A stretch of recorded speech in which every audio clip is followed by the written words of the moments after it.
Pachora police निरीक्षक अशोक पवार यांच्या विरोधात अखेर पाटील यांनी उपोषण केल्याने अशोक पवार यांची चौकशी करावी तसेच पाचोरा शहरातील अनेक ठिकाणी अवैध धंदे देखील त्यांच्या आशीर्वादाने चालत होते अशा भ्रष्ट आणि कर्तव्य कसे घाण ठेवणाऱ्या आणि त्या ठिकाणचे रणजित राहुल हो आणि कर्मचाऱ्यांच्या हप्तीखोरांमुळे आज पाचोरा कलंकित झाला आहे। कर्तव्य कुठेतरी गहाण ठेवलंय म्हणून पोलीस अधीक्षक रामेश्वर रेड्डी जळगाव यांनी दखल घ्यावी।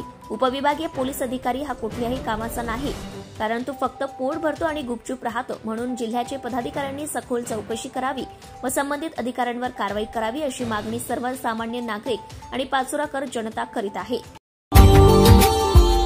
Subscribe now and press the bell icon.